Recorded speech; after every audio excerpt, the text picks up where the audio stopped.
On Friday morning here in New Zealand. I can tell you it's Friday's going to be a good day. Sun's shining. It's a late winter's day here, and it looks like it's going to be fantastic for the weekend coming up. So you can all look forward to that as you head into your Friday. So this session, I'm going to present this Snack and Learn webinar. First of all, at the end we can have questions. So that's in about 15 minutes time.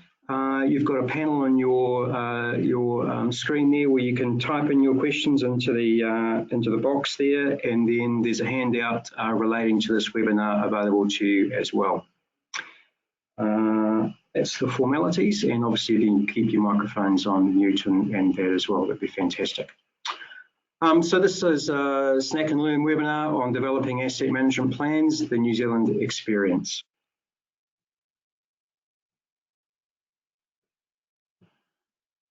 So first of all, a little bit about New Zealand. First and foremost, New Zealand is not Australia. It is a different country. We have a very close relationship with Australia, obviously being one of our nearest neighbours. But we're a good 2.5 to 3 hour flight from Australia, and 12 hours from Los Angeles, and 17 hours from Dubai, 12 hours from Singapore. So we're a fairly isolated country down in the bottom of the South Pacific. I'm speaking to you from North Island, New Zealand, East Coast, a little bite on the bay on the east coast of New Zealand. That's where I'm speaking to you from today. New Zealand is a very diverse country, not dissimilar to Scandinavian countries in many respects. Population centres, but large areas of farmland and hinterland in between, with relatively sparse population, but critical infrastructure. Auckland is our largest city, not our capital. We have about 1 million people living in the city of Auckland. It's heavily congested, lots of infrastructure, lots of problems. Wellington's our capital, bottom of North Island, Parliament Centre, critical infrastructure, highly prone to earthquakes, so that can be quite devastating. In terms of WSP Opus in New Zealand, we operate in 4 sectors: transportation, water, buildings and property, and power. We dabble in a few others, but these are our 4 key sectors that we operate in. You're going to hear today about our transport, particularly asset management plans in the transport sector and principally in roads. But we do asset management planning across all 4 of these sectors. New Zealand is a bit of a hotbed of asset management. New Zealand's considered one of the origins of the discipline of asset management. The first infrastructure manual, which was guidance on how to undertake infrastructure asset management, was produced by the National Asset Management Steering Group, it was called at that time, NAMS Group, back in about 1998, 99, somewhere in that period. And that has morphed into the International Infrastructure Management Manual. So New Zealand has, through that manual and through its publications, provided a lot of international guidance on how to really undertake this thing called asset management. In New Zealand, the New Zealand government is a big proponent, big supporter of asset management, and principally the New Zealand Transport Agency, which oversees land, road and rail transport. Also, in local government, New Zealand has around 67, 68 local governments supporting local towns and communities. They come under the Local Government Act, and that Act was amended in 2004 to require local government to produce long-term plans for its infrastructure, which at that time was 10 years. And then that was amended subsequently to require planning for up to 30 years and production of infrastructure strategies. And that Act has been subsequently amended in 2014 with some other tweaks and adjustments as well.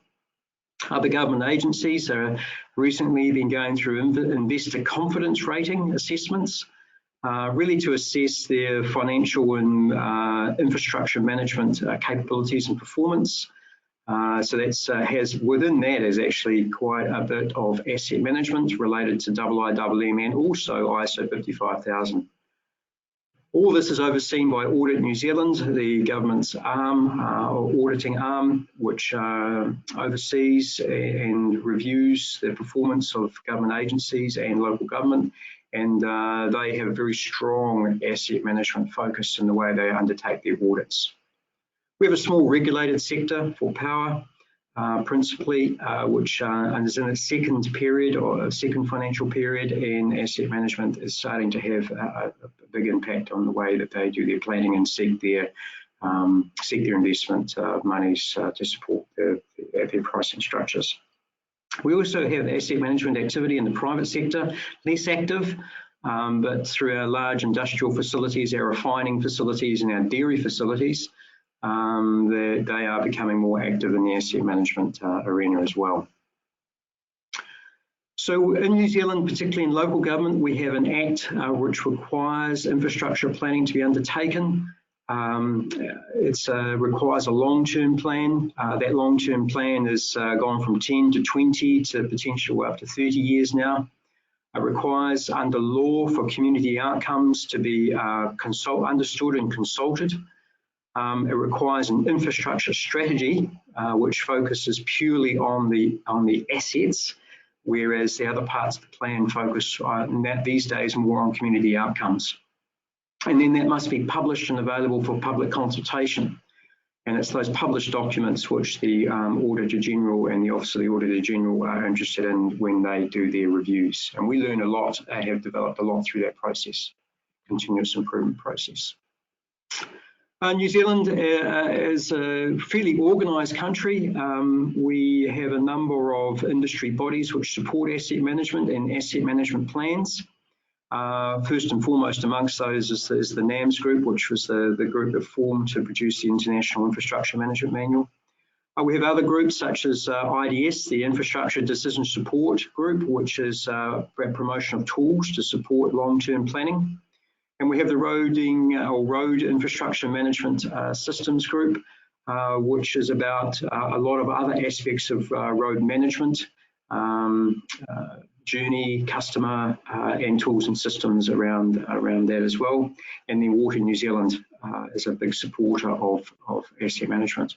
So we often pool our intelligence, our best practice, and then through these groups disseminate that as guidance for others to use. So this creates a best practice guidance, and then through that continuous improvement.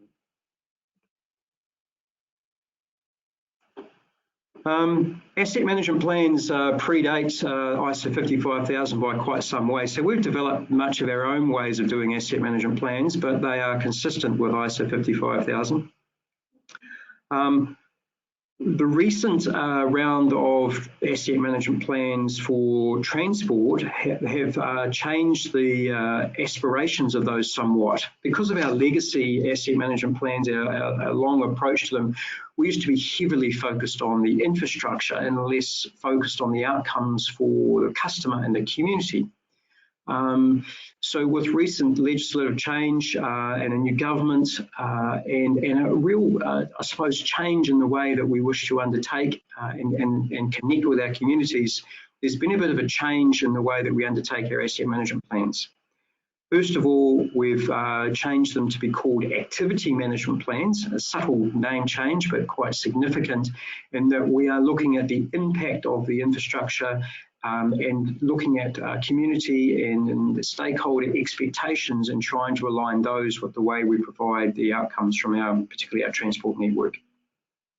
Second of all, we've adopted a business case approach, a BCA, and that has been, that business case approach has adopted a two-step process, being the strategic case and the program case. These could be akin to a strategic asset management plan and then a simple asset management plan bound up into one process, although the strategic case is really just taking the core elements of a strategic asset management plan. So if we look at the overall process and the requirements of an activity management plan for transport in New Zealand, it covers these 12 key elements, and I'll just look at each of those in turn.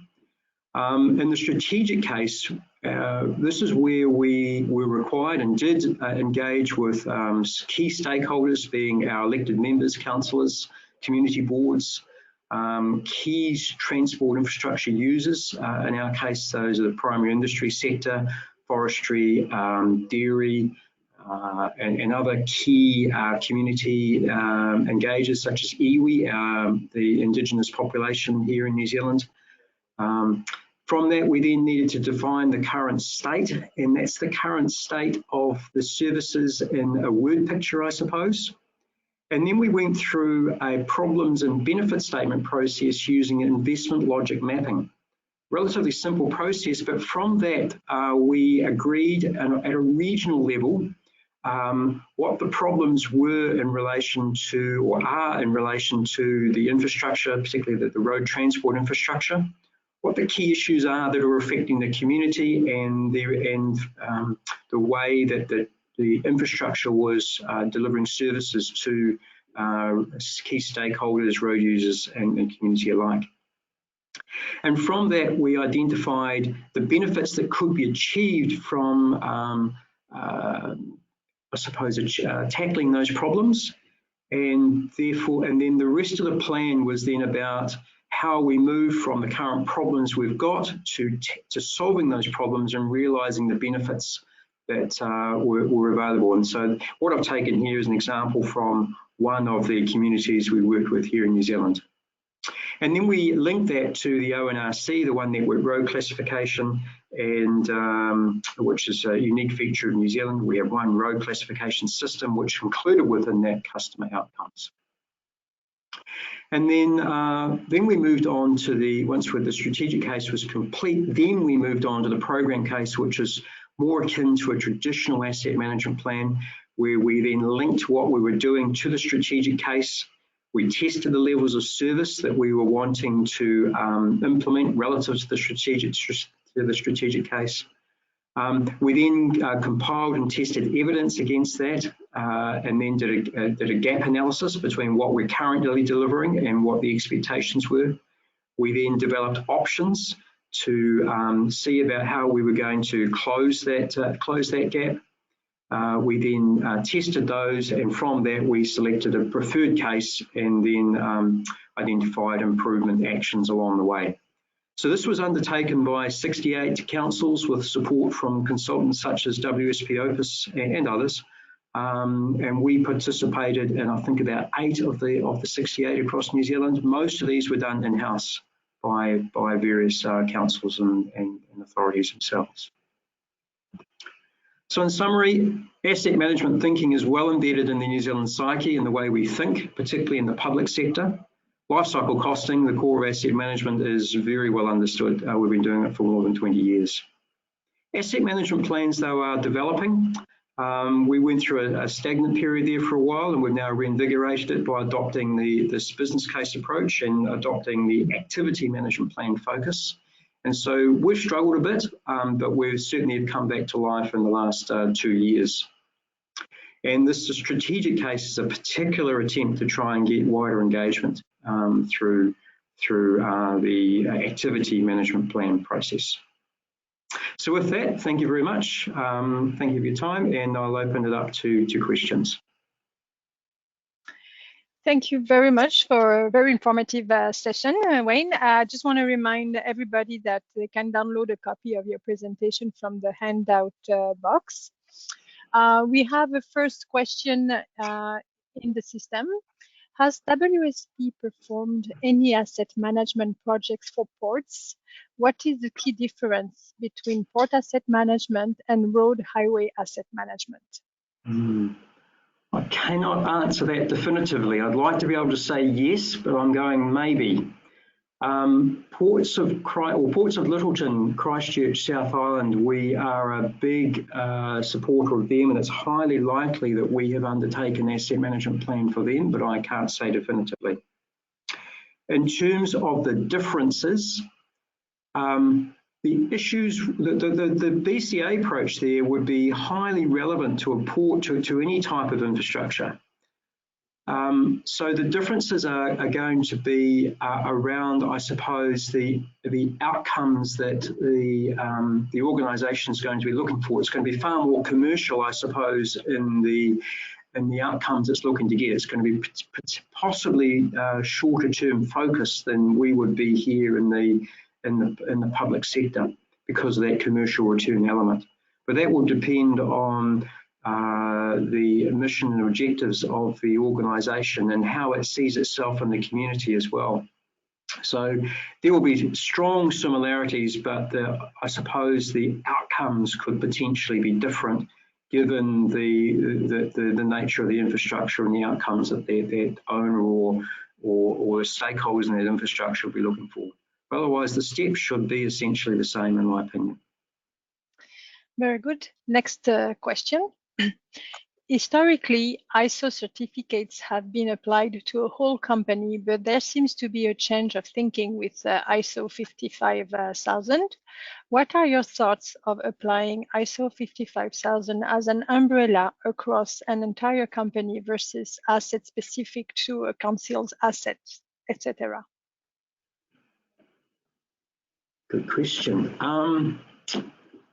So I'm not sure it's true that asset management has been applied across an entire organisation, and that's certainly not the case here in New Zealand. So infrastructure management essentially came through transport. So initially, when we first did our asset management plans, they were transport asset management plans, and then it grew across the organisation. So here in New Zealand, the whole of organisation asset management planning is a relatively new phenomenon, to be fair. ISO 55000, you're correct, does not require a whole of organisation approach. And in fact, we are working with one or two clients where we are just, even within one infrastructure class, looking at one particular process. So in transport, you can resurface a road or you can renew a road. We're looking at just aligning, not necessarily certifying, aligning the organisation against one particular type of delivery action, being resurfacing, to demonstrate asset management before they might go and do it across the entire organisation. So it's the saying we use as horses for courses. It depends on what the organisation's wanting to get, how mature it is, how successful you can be against either a part of the organisation or the whole organisation as to which approach you might want to adopt. So understanding your client, understanding that organisation is key, I think, to getting the right outcomes, and therefore you can adopt whatever approach you see necessary to get those outcomes. Wayne, before we continue, can you display the last slide of the presentation so that people can see your contact details? Very good. Thank you, yeah. Next point, how is asset management plan connected with resilience plan, which is also big in New Zealand? Yeah. Yes. How's it connected? So resilience is often, we see the problem statements from the investment logic mapping process, often identifying resilience as a key problem. And therefore, the benefits from achieving resilience are, sustainability, response from emergency, and environmental sustainability, and those sorts of elements. So we don't necessarily link and nominate resilience plans as such, but we do cater for resilience aspects in our problem statements and the way we think about tackling our problems and the actions that we therefore take. So resilience plans as such are developing art, and it is highly likely that resilience plans and infrastructure plans will come a lot closer together in the medium term. There are changes afoot in government legislation, particularly towards zero carbon, which is part of sustainability and resilience going forward. Which will have a direct impact on the way we think about infrastructure management and infrastructure renewal. So I do see it coming together, but at the local government level where I've principally been practicing, the two things haven't really come together particularly well at this stage. But it is definitely on the horizon, it's definitely coming. Very good. Next question. How should a junior 3 water engineer get involved in asset management in the water sector? Right. I'm not sure where this person is. It will depend on your country and the business you're operating in. The traditional route has been through really designing for networks of infrastructure. So, or being, and through that involved in planning for infrastructure renewal for networks of infrastructure.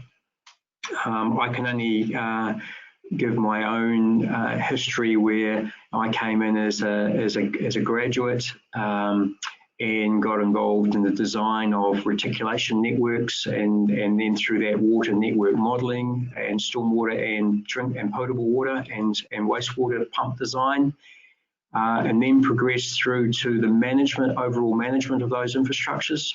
And then that led me through into then having to think more long term. More recently, though, there are qualifications starting to develop. There are degree courses being formulated at the moment, which are engineering based, essentially with asset management elements. So you can come out with essentially a civil engineering degree specialising in asset management. There are, through groups like the infrastructure, through IAMS in the UK or Asset Management Council in Australasia, you can become what's called CAMA certified asset management assessor, which tests your ability and knowledge against the ISO 55000 standard. But I suppose the principal method to become an asset manager is to become involved in the management of infrastructure, which does require at least some concept and understanding of the design and maintenance management aspects of that infrastructure. But certainly talking to people within your own organisation that may be practicing, they certainly could be able to provide you some key guidance on that. But that's sort of some of my history and some of the certifications that are available these days. Very good, thank you. Next question, we have quite a few. As you said, New Zealand asset management is big in public sector compared to private. Does the government advertise the benefits they have gained from their asset management plan to entice the private sector? I can't think of anything. I can't think of anything, but certainly as consultants, we attempt to do that. And I suppose industry groups do as well. Particularly industry groups like Water New Zealand, which do have more of a private sector engagement. And transport tends to be a public sector operation anyway, and it does involve a lot of private sector organisations. So New Zealand has a very outsourced model for its delivery of services, involving consultants and contractors to a very high level in terms of infrastructure delivery compared to most countries. So they're in the private sector, and through their own ambitions for growth, we tend to, our own as well, we tend to promote the benefits to the private sector. The government, less so.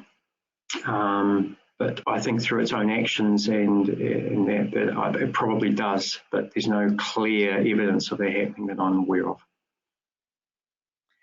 Very good. Next question. As part of the evaluation, do you undertake an evaluation of the residual service life of the asset using any modeling or simulations based on a probabilistic approach? Okay, yes, in roads particularly, we've been using deterministic type models to forecast future condition and from that assess future performance. So we've been using HDM derived models, which we've highly modified over the last 20 years. But they adopt the principles of HDM, the highway design maintenance process, originally from the World Bank, latterly PARC. And we've invested that into a piece of software called DTIMS out of Canada, which we have a national license for, which as New Zealand Incorporated, we contribute to, and we contribute our IP into that performance model. We have dabbled with probabilistic type models, but we have a significant amount of data, which we have gathered over a long period of time. Laser profilometer data, which gathers ride quality, road roughness, and other the measures. And we also have some manual condition rating we've done for many, many years, less so these days, which we've used to develop our own deterministic type models.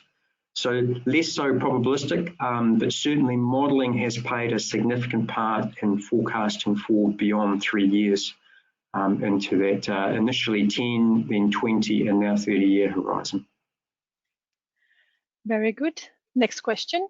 I will be keen to compare the methodology of the IIMM with the newly developed Code of Practice for Local Authorities here in the UK. Is the IIMM a resource we can share within WSP Opus? So the IIMM is copyrighted. We can't easily share it. It is a printed manual. It can be purchased from IPWEA, the Institution of Public Works Engineers Australasia, through their NAMS website. So it is available for purchase. It comes as hard copy. It's a manual of several hundred pages.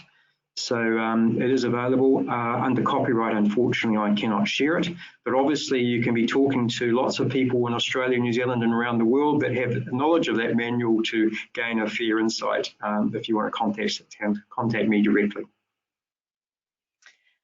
All right, next question. To what extent are resource allocation decisions by agency leaders and elected officials regarding programs and budgets influenced by the objectively determined priorities indicated by asset management planning? It varies.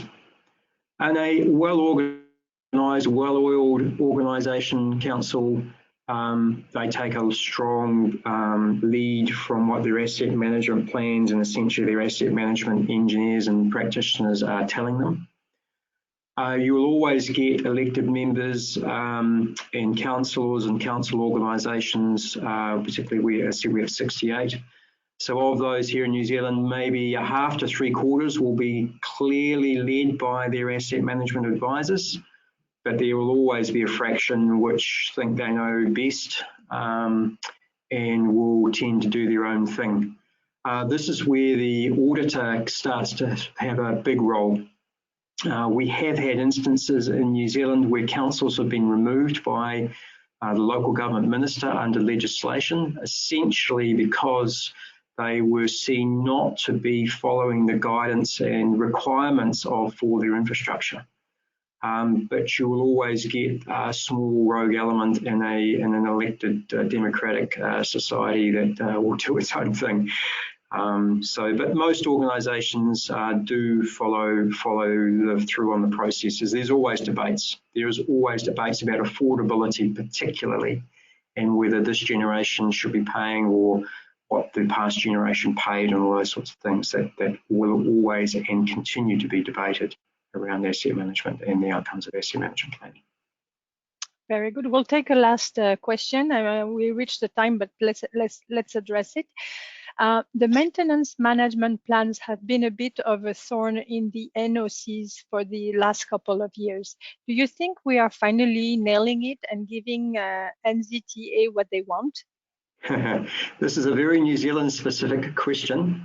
The NOCs are network outcome contracts which the New Zealand Transport Agency have implemented for the management and operations of the state road network here in New Zealand. A key aspect of that was called a maintenance management plan, where the provider, the contractor and the consultant, if they happen to be a team, were required to document in infinite detail. These documents were 300 to 400 pages long, or actually some of them are over 1,000 pages long, in infinite detail their operations and management practices for the agency to review and critique and essentially capture the IP of. Going forward, we're not sure how those MMPs will shape up in the new contracts. We are hoping we are through the barrier, the hurdle, the high jump of that. But the capturing of IP through that process is problematic for us, and we are strategizing right at this moment how we move to the next level assuming an MMP might be required in the future, and how we continue to differentiate ourselves given that our IP is essentially being sucked into those MMPs. So that is a particular issue we're facing here in New Zealand that as a leadership team, we are starting to address more clearly as we move into the next round of contracts. Well, thank you very much, Wayne, for a very informative session, and thank you to all our participants for being so engaged with very good questions. I'm going to wrap up the webinar now. Thank you. Thank you, everybody.